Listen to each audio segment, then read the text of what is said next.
ஆண்டிப்பட்டிக்கா தூத்துக்குடிக்கு ஆண்டிப்பட்டிக்கா ஆண்டிப்பட்டிக்கு அரசப்பட்டிக்கு அரைஞ்சு கட்டவளே, தூத்துக்குடிக்கு தும்மல் பட்டிக்கு திரிஞ்சு கட்டவளே, தேங்காய் சொல்லும் மாங்காய் சொல்லும் தின்னு கட்டவளே, கருப்பு கடையில ஏன விலைக்கு கஞ்சி குடிச்சவளே, ஆண்டிப்பட்டிக்கு அரசப்பட்டிக்கு அரைஞ்சு கட்டவளே, தூத்துக்குடிக்கு தும்மல் பட்டிக்கு திரிஞ்சு கட்டவளே, தேங்காய் சொல்லும் மாங்காய் சொல்லும் தின்னு கட்டவளே, கருப்பு கடையில ஏன விலைக்கு கஞ்சி குடிச்சவளே, அறிவு கட்ட கட்ட ஆட மரத்து பட்ட வெக்கம் கட்ட கட்ட வேற மரத்து பட்ட பட்டணம் பூரா சுத்தி வந்த பச்சைமா கொட்ட கொட்ட கொட்ட கொட்ட என்ன ஏச வந்த பாடி. So hi guys, okay, let's welcome back to another video. இந்த வீடியோவில் நம்ம என்ன பேச போகிறோம் அப்படின்னு இந்த ட்ரெஸ்ஸை பார்த்து உங்களுக்கு தெரிஞ்சிருக்கு. Yes, we are gonna talk about IPL. IPL பற்றி பேசுறதுக்கு முன்னாடி நான் எப்படி ஒரு சிஎஸ்கே கன்னியானே அப்படிங்கிறத உங்களுக்கு சொல்கிறேன். நானும் 5வது வரைக்கும் லைக் சச்சின் தெண்டுல்கர் ஃபேன் தான். அப்போ தான் என் ஃப்ரெண்டு பைத்தியக்காரி ஒருத்தர் வந்து, ஏன்டா சென்னையில் இருந்துட்டு ஒரு தமிழன்னு ஒரு டீமை சப்போர்ட் பண்ணணும், மும்பையை சப்போர்ட் பண்ணிருக்க, வாழ்க தமிழ் அப்படின்னா அப்போது சிஎஸ்கே ஃபேன் ஆனேன்.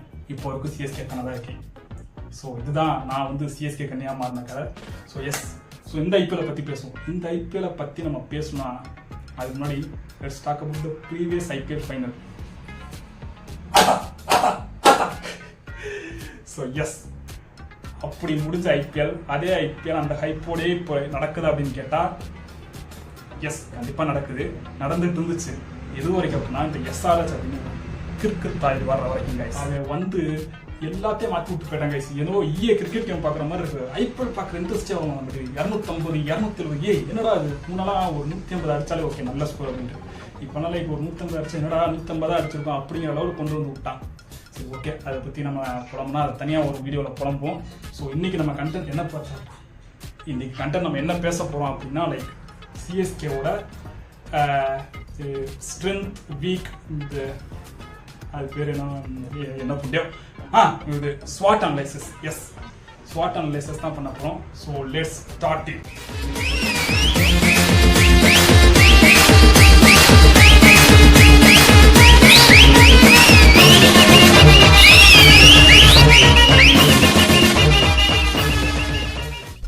என்னடா ஆட தெரியுமா தெரியாதா? தம்பி நீ இல்லை, நீ உட்காரு. டேய் நீ எந்த உன்னதான் ரஹானே கைஸ். ரஹானே ஐபிஎல் ஃபைனலில் பெர்ஃபார்ம் பண்ணது கைஸ். இன்னும் ஒரு பர்ஃபார்மன்ஸே நான் இதில் வேற சில பேர் சொல்கிறேன் லைக் ப்ரோ ரஹானேலாம் வாட்ஸன் மாதிரி ப்ரோ ஃபைனலில் பெர்ஃபார்ம் பண்ணுவான், இங்கே அடித்தாதான் ஃபைனலே போக முடியாது. என்ன guys. So okay, next Shivam Dube. Yes, அப்படிதான் ஆடிட்டு இருக்கான் சிவம் துபே. ஆனால் என்னன்னு தெரியல, டி20 அவன் பேர் வந்ததுக்கப்புறம் அடிக்க மாட்டான். யார் புத்தி வந்துச்சோ தெரில, அடிக்க மாட்டான். பட் எனக்கு தெரிஞ்சு அவன் நல்லா தான் பெர்ஃபார்ம் பண்ணுவான்னு நினைக்கிறேன். ஸோ அவன் நம்ம டார்கெட் கிடையாது. அடுத்து ஒருத்தர் இருக்காரு கைஸ். வாங்க வாங்க சார் வாங்க. கையெழுத்து கும்பணும்னு தோணுது. Ravindra Jadeja the allrounder, it's self and scam அப்படிங்கிற ஒரு ஸ்டேட்மெண்ட்டே ஸ்கேம் கைஸ். நான் அடிச்சு சொல்லுவேன், இட்ஸ் ஸ்கேம் முத்தலீஃப். ஏன்டா போன மேட்ச் தான்டா நான் அப்படின்னு கேட்குறீங்களா? அதுதான் கைஸ் ஸ்கேம் அப்படிங்கிறது. இந்த ஒரு மேட்ச் ஆட்டாடா இதுக்கப்புறம் அடிக்க மாட்டான். பாபா ஒரிஜினல் இல்லைன்னு இப்போ செக் பண்ணிடலாம். டம்மி பாபா இதுதான் கைஸ் வருஷப்பட்ட கை இப்பனையும் டீம்ல எடுத்துக்கிட்டே இருக்காங்க. எதுக்கு எடுக்கிறாங்கன்னு தெரியல. நான் ஒரு சிஎஸ்கே ஃபேன் தான், பட் நியாயத்தை சொல்லிதான் ஆகணும். Ravindra Jadeja I can't accept guys. நானும் வருஷம் நோட் பண்ணிட்டு தான் இருக்கேன். ஒரு தாட்டி அடிக்கிறான், 9 மேட்ச் அடிக்க மாட்டான். சரி அவனை விடுங்க, அவனை பற்றி பேசினாலும் பேசிக்கிட்டே தான் இருக்கணும். அடுத்து நம்ம பார்க்க போகிறது ருத்ராஜ் கெய்க்வாட். எஸ், அப்படிங்கிற மாதிரி தான் இருக்கோம். ருத்ராஜ் கெய்க்வாட கேப்டன்சி கொடுத்ததான் கைஸ் பெஸ்ட்டு. நான் கூட திரும்ப ரவீந்திர ஜடேஜாவுக்கு கொடுத்துருவேன்னு நினச்சேன், நல்ல கொடுக்கல. ருத்ராஜ் கெய்க்வாட் கொடுத்துருக்காங்க. I think it's the best choice. நல்லா தான் பெர்ஃபார்ம் பண்ணிருக்கான். ஸோ அவனை பற்றி எந்த பிரச்சனை, அவன் அடிச்சுட்டு இருக்கான், அவனுக்கு துபை தான் அடிச்சுட்டு இருக்கான். ஸோ அவனை பற்றி பிரச்சனை இல்லை. ஸோ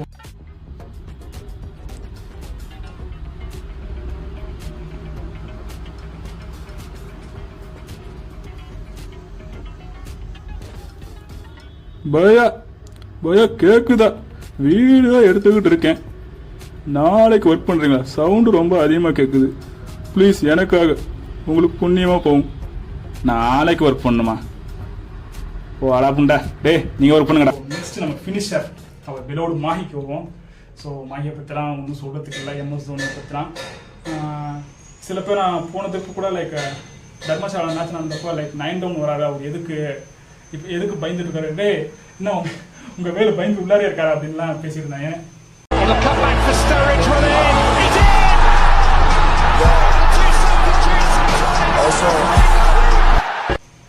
பேசுப்பா பேசு பேசு அப்படிங்கிற மாதிரி தான் இருந்துச்சு. லைக் கைஸ், இதுக்கு மேலே அவர் அச்சீவ் பண்ணுறதுக்கு ஒன்றும் இல்லை. அவர் நீயும் சப்போர்ட் பண்ண மாட்டேங்கிற அவரை.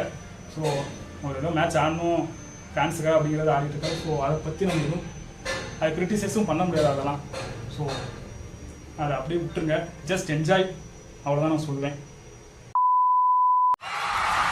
ஆஹா, எம்எஸ் தோனி வந்திருக்காருங்க. இடி இடிக்க போதுங்க, மழை அடிக்க போதுங்க, வெயில் அடிக்க போதுங்க. அற்புதமான ஷாட்டுங்க.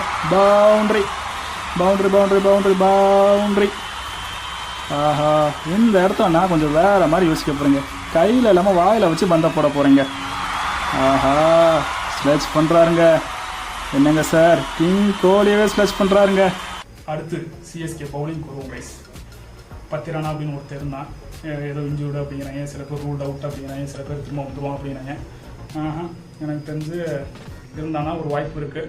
ரூல்ட் அவுட்னா லைக் ஃபேர்வலிங் கிடையாது, ஒரு குண்டையும் கிடையாது அப்படின்ட்டு ஆர்சிபி கூட போய் உக்காந்துக்க வேண்டியதான். ஸோ ஃபிஸ்ஸு நல்லா தான் போட்டுருந்தான், அவனும் போயிட்டான். தம்பி Deepak Chahar is the biggest fish of last week அப்படிங்கிற மாதிரி தான் இருக்கான். இருக்கு அதெல்லாம் என்ன கைஸ், மனசாட்சியே இல்லாமல் வர்றான், இன்ஜுரின்ட்டு போகிறான், ஒன்றும் சொல்கிறதுக்கு இல்லை. ஸோ ரொம்ப கவலைக்கிடமாக தான் இருக்குது சென்னை. தப்பித்தவரை நம்ம பிளே ஆஃப் போய் ஃபைனல் ஜெயிச்சா I think it's will be the miracle. And இதுக்கு மேலே ஒரு பெஸ்ட் டிசிஷன் தோனிக்கு இருக்காது. கும்பிடு போட்டு கிளம்பிட வேண்டியதான். இது என்னோட கருத்து.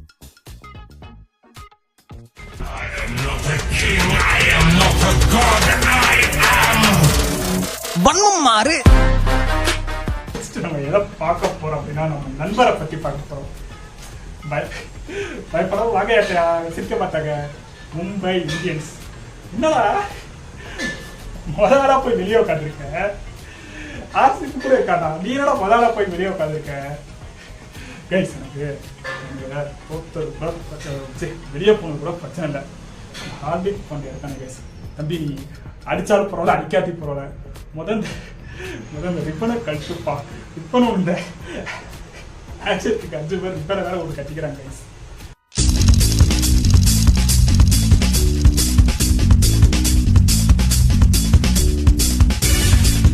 ஹார்திக் பாண்டியா உனக்கு ஆகணும்டா. சிங்கம் மாதிரி ஸ்லிப்பில் நின்றுட்டு இருந்தோன்னே எங்கள் தலையை லாங்கா போகணும் ஓட வைக்கிறீங்களா, உனக்கு ஆகணும் கைஸ். இவனுங்களுக்கு எவ்வளோ வாய் பேசியிருப்பானுங்க, 5 கப்பு அப்படின்ட்டு. இப்போ பேசுங்கடா, எப்படி நீங்கள் இந்த அடிச்சு கப்பு ஜெயிக்கிறதுக்கான வாய்ப்பே இல்லை. எங்களுக்காவது கொஞ்சமாவது வாய்ப்பு இருக்குது, நாங்கள் இருக்கோம் ரேஸில். நீங்களா வாயை பேசக்கூடாது, தள்ளின்ற மாதிரி. இதெல்லாம் வெளியே போயிட்டு ஹெல்ப் கிளாஸுக்கு தள்ளி நின்று லாயத்தின் என்னன்னு சென்னை கற்றுங்களா. போய் இங்கே வாங்க, ஒன் ஃபேமிலினா என்ன, லாயத்தின்னா என்ன நாங்கள் காமிக்கிறோம். ஸ்டப்பா, நீங்கள் கொஞ்சம் அமைதியாக இருங்க. அண்ணே நான் வந்து யதார்த்தத்தை பேசுகிறேன். Hardik Pandya unfit to captaincy எழுதி வச்சுக்கோங்க. ஒரு பும்ரா இல்லைன்னா கேப்டன் இல்லைன்னா அவர் எழுதி வச்சுக்கோங்க. ஸோ அவ்வளோதான் கைஸ், வேறு ஒன்றும் சொல்கிறதுக்கு இல்லை. எடுத்து வர போட்டு ரொம்ப இதோட இதை முடிச்சுடுவோம். அவ்வளோதான்.